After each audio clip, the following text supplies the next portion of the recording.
บ่ทันมันเนาะหญ้าอันนี้จะเปียกตายมันมันบ่เป็นหยังเฮ็ดแจ้งในคันว่ามันห่างแล้วเฮาคือน้องว่าเนาะเฮาปลูกมะเขือมะเขือเนาะเฮ็ดสวนมะเขือมะเขือเฮาเนาะเฮา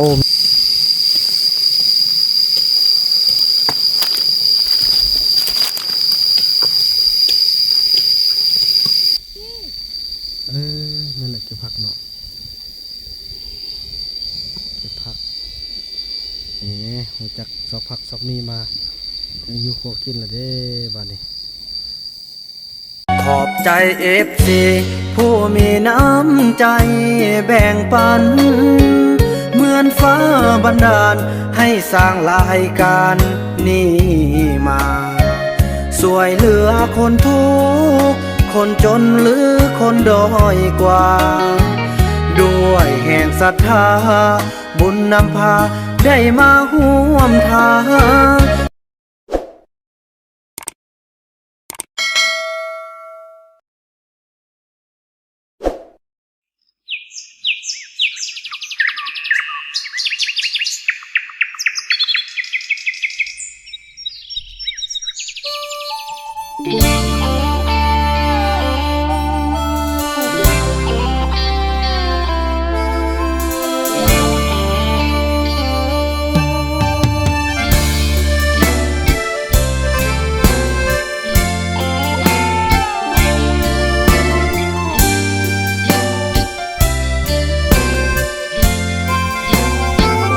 คนสู่ชีวิตอุทิศแห่งกายให้เผ่าตองเหลืองอาสาเป็นไฟ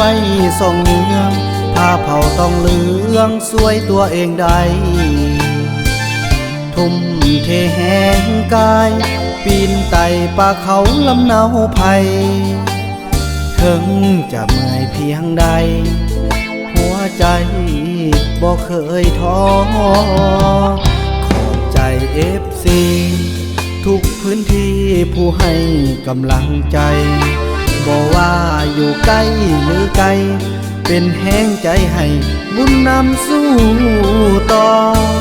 ท่านสนับสนุนด้วยใจบุญคำจูนแท้หนอขอบคุณน้ำใจแม่พอลูกจะสานต่อให้ถึงเส้นใส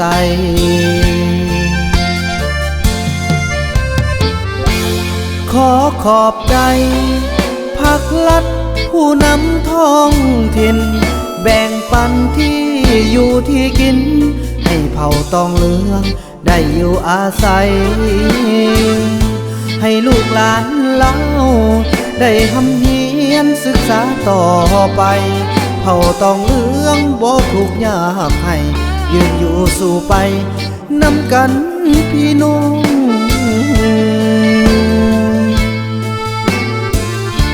ขอให้อดทนเข้มแข็งเด้อพี่น้องตองเหลืองต่อไปสิได้หุ่งเรืองสิเป็นไฟเนืองเป็นแป้วเปิดปองจะบ่ลืมกันบ่ทิ้มกันลาวเฮาพี่น้องเสื้อสาดลาวหัวใจป้องดองเผ่าลาวเผ่าตองพี่น้องเดียวกัน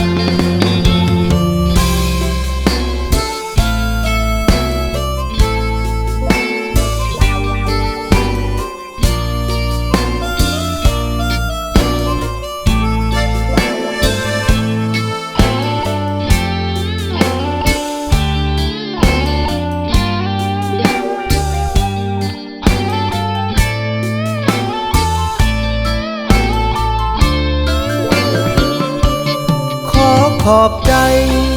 ภาครัฐผู้นำท้องถิ่นแบ่งปันที่อยู่ที่กิน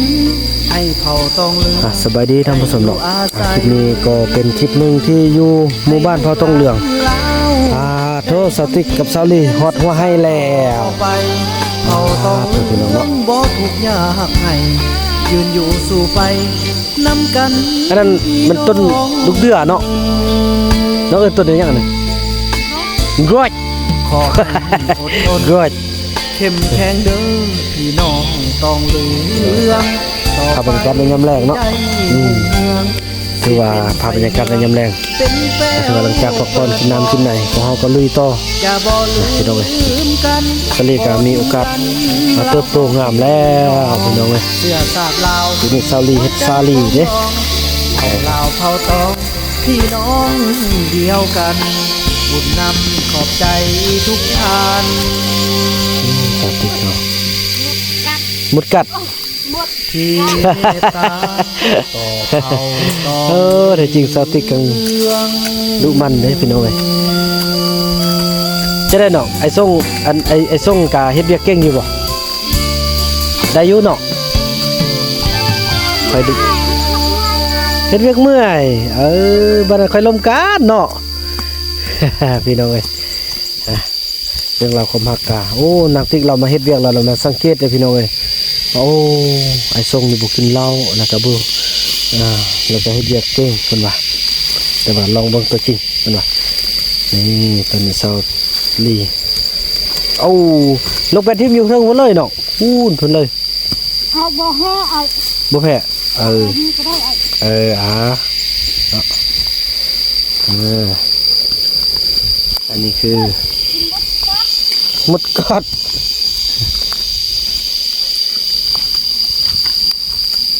ภาพบรรยากาศตอนแรงพี่น้องเลย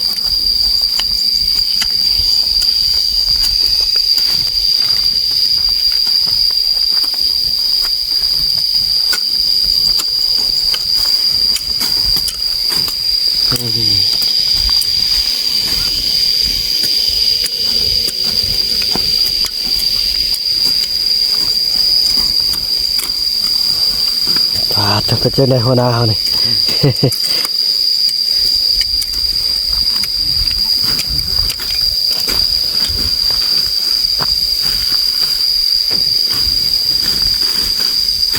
ป้าไอ้เสื่อง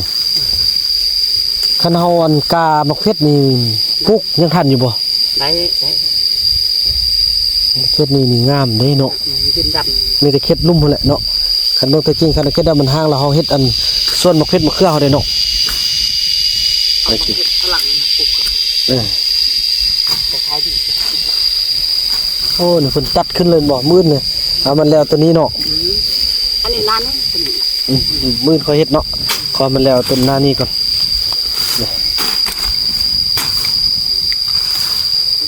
เน่ามาบ่ทันมันเนาะหญ้าอันนี้ก็เปียกตายมันมันบ่เป็นหยังเฮ็ดแจ้งนี่คันว่ามันห่างแล้วเฮาคือน้องว่าเนาะเฮาปลูกมะเขือมะเขือเนาะเฮ็ดสวนมะเขือมะเขือเฮาเนาะโอ้แม่นๆพี่น้องปลูกมะเขือปลูกมะเขือปลูกมะแตงปลูกแตงปลูกหยังได้หลายคนเฮ็ดนำกันก็ยุ่มๆเนาะนี่โอ้เขาใจเบิ่งของคนนี้แล้วก็เนี่ยดูเข้าก่อนว่าปั๊กคนปากอยู่ว่าจริงเก่งแล้วเด้เนาะไอ้นุ่นเดี๋ยวนี้เนาะเอามาเศร้าเนี่ยเขาก็มาเลยนี่เขาก็มาเขาก็แบบปังคิดว่าเขาจะกินหรอกมันหกไล่ได้เนาะมันติบไล่ที่เราก็งงโอ้เนาะเขามาเนาะจะกินเนาะสองคนคนนี้ชื่อเด้งเงินค่อยมาตอนนี้โอ้เขาก็มาคนนี้เขางึดเลยบ่มันคักอยู่ว่าแล้วเนาะว่าคือให้เฮานี่แหละคือเดี๋ยวนี่ฮกคือกันแม่นบ่โอ้นี่เป็นอะไรเนาะเขาว่ายังงอนเสียยังไว้ที่เอาว่าดีใจเนาะที่ว่ามีสาบานเฮาส้มเซยพี่น้องเอ้ย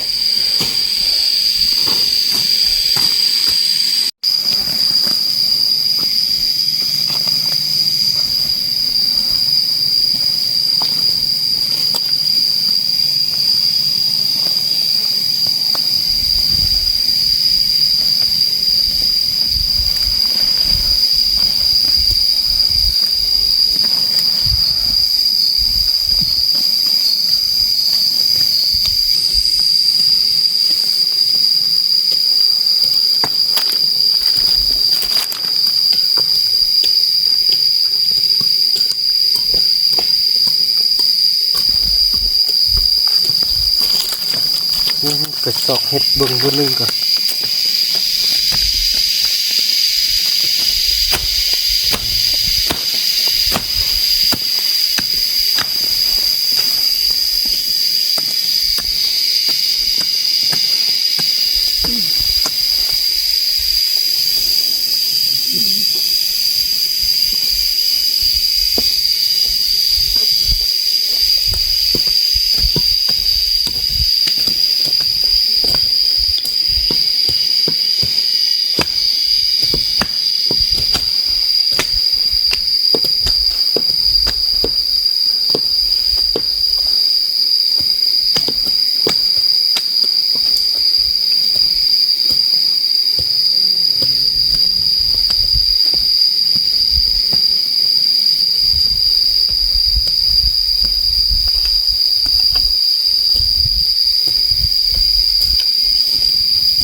ตึงเราเองนี่ครบแล้วชื่อเป็นอย่างท่านไม่เท่าเพศเอาพาเพื่อมันกินที่อย่างเนาะเงินเอกติกเนี่ยอันนึงเนาะตรงซุปอันนี้นะนี่เอาน้ำบางน้อยอันนึงแล้วก็มาเอาน้ำที่แค่อันนึงพอแล้วต้องเอาเก็บไปน้ำบ้าฟันบ่ได้จังเนาะเอานี่ไปแค่นี้มันเราตัดมันง่ายอันนี้เลยท่านว่าเราเดินไปได้เอามีดเข้ามาพักผ่อนนิดนึงพากันเข้าไปมื้ออื่นก็จบแล้ว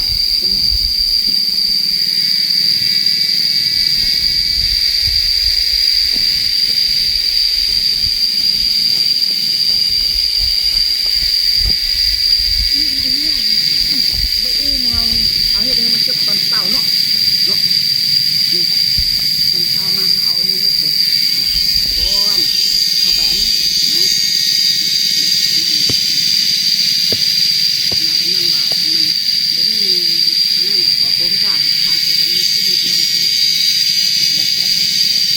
บอกประตัดเลยมันไม่ได้ยั่งเลยตลาดเชื่อมเขาดีบอกเป็นอย่างข้างเอาพักผ่อน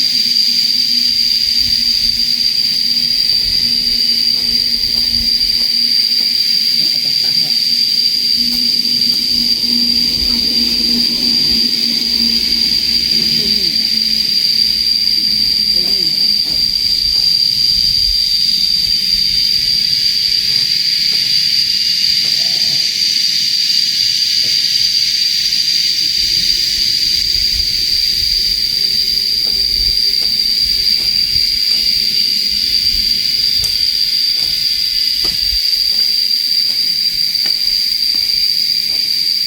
ผักนี่พี่น้อง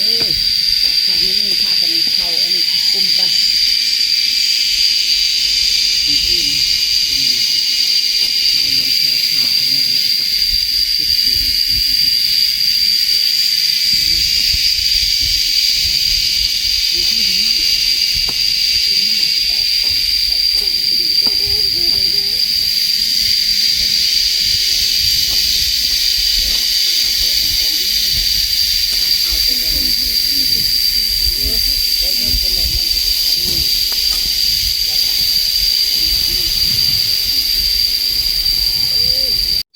ป้าถ้าพี่น้องตอนนี้ก็ถือว่าสำเร็จเนาะพาเป็นการในตอนแรงพี่น้องเอ้ยโอ้พากันเก็บผักกันบ่เก็บผักเตรียมกลับบ้านกันเนาะผักติดไม้ติดมือคนพอทีแล้วพี่น้องเอ้ยเนาะนี่โอ้มืนกะยังไว้นึงตัวสำเร็จพูนเอ้าไอ้คุณไปยังวะ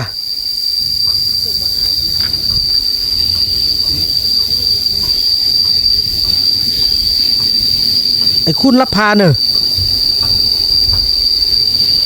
บอกว่าไอ้คุณชีวิตเวียกตึมไอ้คุณพักผ่อนก้อนมื้อนี้นะเมื่อก่อนเนาะมื้อก้อนน้องไอ้นุ่นอันบอกไอ้คุณได้ว่ามื้อก้อนไอ้คุณอย่าเข็ดมันแล้วพี่น้องแต่ก็คือว่ามันค่ำแล้วพี่น้องไปเป็นไก่จะตกดินแล้วเนาะเฮาก็จะได้แบ่งเวลาไปแต่งอยู่ครัวกินได้พี่น้องเนาะคนได้เฮ็ดได้ย่างได้เด้นี่เห็นบ่เอาเฮ็ดไปแกง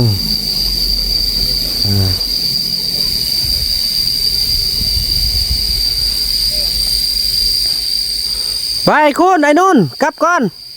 มื้อคนค่อยว่าต่อนี่ตัวเองก็ได้พักให้พี่น้องเลยเนาะโอ้เมื่อกี้เขาไปซอกเฮ็ดอยู่ในพี่น้องเลยบ่ทันออกเนาะพอเฮ็ดนี้จะมีเฮ็ดคนได้ออกนะพอยามเฮ็ดคนออกนี่คิดคนนั่นนะนั่นแหละเฮ็ดคนออกไล่ก็นี่บาบุญนำได้อันนี้ไปกินพี่น้องเลยพักให้เนาะบ่ฮู้ว่าทางฝั่งไทยเอิ้นมาพักหยังพี่น้องเลยนี่แถวเอิ้นมาพักให้นี่แกงกินเนาะแซ่บเลยพอดีแกงสดขมๆกัน โอ้ไอ้คุณไอ้นู่นเพิ่นก็ซอกไอ้นู่นซอกยังวะ พวกผักที่ นั่นแหละเก็บผักเนาะเก็บผักหัวจักซอกผักซอกมีมาอยู่ครัวกินละเด้บ้านนี้ เอาอันตัวเลย จับตัวอันถือว่า อื่นซากเต็มแล้วมื้ออื่นฟังอยู่นี่ ถือว่านั่นก็อันเมื่อแรกนี่กินปลาดุกเด้อซื้อปลาดุกมาถึกอยู่5 โลนะเป็นแต่ว่าบ่ฮอดดอกมัน4โลปลาย4 โล 5 ขีดบ่เอาบ่แม่น8 โลปลาย8 โลปลาย8 โล 5 ขีด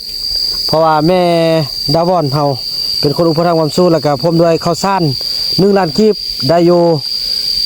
5 หรือ 62 โล 5 ขีดบ่พอเป่า1 50เลยพี่น้องพอแล้วก็12 โลเป็นอยู่แม่นละเป็น60 ปลายโลถือว่าไปนี่ก็สิได้แบกช่วยกันแหละพอแบกผู้เดียวบ่แพ้เมื่อย โอ้เฮก็ หนักหลายเติบก็เอาไว้ลังรถแหละไปเถอะไปเก็บไปไอ้โน่นไอ้คุณไปกลับไปกลับไปพักผ่อนก่อนฮะอ๋อสปากินวืนอันนั้นไอ้ซื้อปลาดุกแล้วไปกลับเถอะโอ้ไอ้คุณนี่ได้เฮ็ดอะไรเฮ็ดแท้เนาะได้เฮ็ดอะไรบ่อยากเศร้าไปกลับกันพี่น้องจังซั่นเลยพี่น้องเอ้ยไปพบกันอยู่บ้านพ่อตรงเรื่องเฮาพี่น้องเอ้ยโอ้ยขอบใจเด้อพระเอกไงนี่พระเอกเทวดาพี่น้องเอ้ยเทวดาขี่มาเข้าบินมาช่วยบาวบุญนำพี่น้องเอ้ยเนาะนี่จังซี่แหละดีใจทางไอ้เฟืองพูดน้องปลาก็อยู่ลุ่มพุ่นพี่น้องเอ้ยเนาะนี่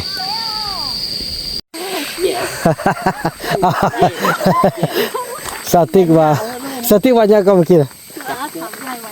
สิเฮิงแม่ๆบ่ได้เอาพัวเทื่อ โอ้อยากได้ผัวแล้วซอกดีๆเด้อเอาคนมันเด้อบ่เอาคนขี้เหล้าเด้อโอ้ออกกับปากเลยว่าอยากแจ้แล้วสาวติ๊กนี่ป้อทุน พุ่นแจกพุ่นไปตำลัง เอาเพิ่นมาซ้อมเบิ่งบ่ส่งได้ว่าเฮ็ดเวียกเก่งบ่ไหนลูกตื่นเช้ามาก็เลยซอกอนามัยเฮือนให้อันสาวติ๊กก็เพิ่นคือกับครอบครัวเดียวกันเลยเด้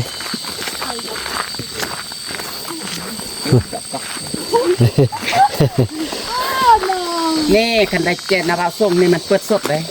บ่มีผู้แจกจักเทื่อได้ถ้าจิกเกียร์ได้ดีป้ายมันบ่ได้จิกซั่นน่ะ ฟาด คันว่าแต่นาบาวส่งนะโอ้ได้จิกเกียร์เลยนะซ้ำว่าได้ทั่วลำดับ1ในโลก เลย ส้มใจอันคันได้บ่ส่งนี่ส้มใจอันสาวติ๊กว่าอยากได้อันผู้บ่าวบ่อยากได้ผู้ห้างนะ บ่ได้ไปโลกไปเที่ยวได้มันบ่ได้ไปแจกเพิ่นแหละกันติ๊กเอาสิก็แม่นอีติ๊กแจกเลยผู้เดียวบ่มีไปแจกนำแหละมันบ่ได้เอาคุยไปซื้อของเพิ่น โอ้หุ่นไก่ออกมาเที่ยวแล้วไปเดี๋ยวเฮามาแบกเขามาเอาป้าเด้ที่ป้ากับเขา เอาอันนั้นอันนั้นไปเอาปานนี่อันนี้เอาจะแบกเขา ไอ้จิแพ้บอกโอ้ไอ้บ่ได้ดิ เอาส่ง เอาไอ้ส่งบ่ได้ไอ้ยังเจ็บ ลำโขง โอ้พี่น้องดีใจเนาะนี่สวัสดีนี่ เอาปานน้ำ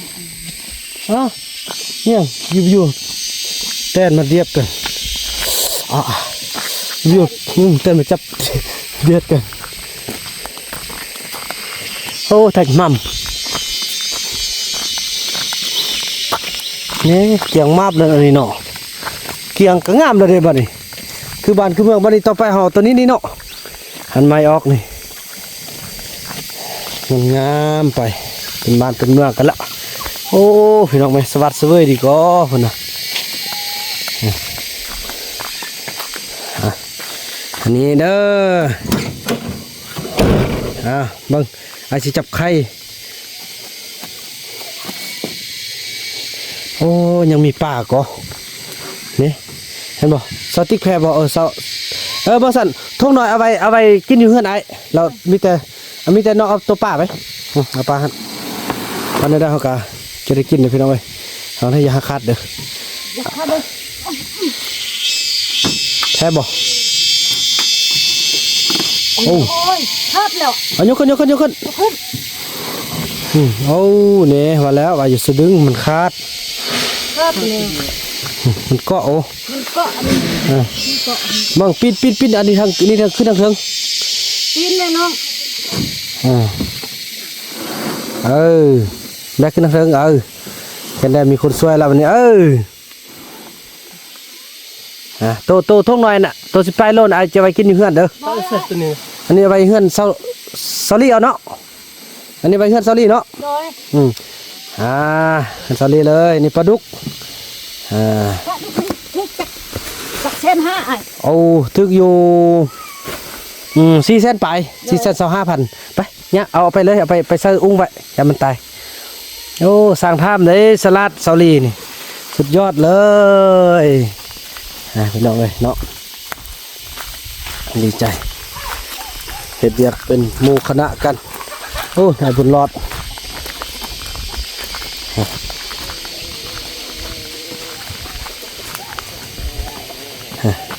ไข่เนี่ยเอาไปไว้อยู่ทั้งบนจุดศูนย์รวมเลยเนาะเอาไปพอกินเบิ้งน้องเอาไปฟ้าบนแป้น้ำเด้เอาตัวใหญ่เดี๋ยวมีฟ้าบอกตัวใดมีฟ้าตัวใดฟ้าเราเอาไปใส่เราปกเด้อคันบดปกนี่เอาน้ำใส่ไล่ๆเด้อบ่ใส่อุ้งตัวนั้นมันสิดิดออกในใส่อุ้งใหญ่ยะถอดออกเอาตัวนั้นหั่นตัวนั้นหุ่นไปลุ่มหุ่นบัดนี้ไปลุ่มหุ่นเอานี่ไปพร้อมแล้วก็ใส่ซอกฟ้าก่อนเด้อซอกฟ้าปิดเด้อเนี่ยฟ้านี่ลุ่มหุ่นนี่เห็นบ่นี่หั่นเด้อโอ้จะได้ไม่เท่ามี พี่น้องถือว่าขอบคุณเด้อทางย่าแม่ดาวอนสีหาลาดเนาะที่ได้ส่งเงินมาจำนวน1,500,000ซื้อปลาดุกแล้วก็ซื้อข้าวนี่ถือว่ามาฮอดมาถึงกันละพี่น้องเอ้ยโอ้นายบุญมีพี่น้องเอ้ยเนาะไข่เนี่ยไปคั่วกินรวมเด้อน้องเด้อใครบ่แม่นกินซ่าเอาไปเฮ็ดแกงเฮ็ดหยังเอาคนลายเฮ็ดแกงใส่ปลาแดกเมือดใส่ผักมันยังก็ได้เฮ็ดต้มตำแจ่วก็ได้เนาะเอาไปก็ได้ สวัสดีนะพี่น้องเอ้ยถ่ายสุดนี้ขออวยพรให้ทางย่าแม่ดาวอนสิหาลาดเนาะผมด้วยครอบครัวจงมีแต่สุขภาพเข้มแข็งร่ำรวยเฮาหันมันยืนในหน้าที่การงานการเงินเนาะคลิปนี้บ่าวบุญนำขออนุญาตจบคลิปกับท่านนี้ก่อนแล้วพบกันใหม่ในคลิปต่อไปพี่น้องคลิปนี้บ่าวบุญนำขอกล่าวคำว่าสบายดีบ๊ายบายได้ลูกบ๊ายบายนี่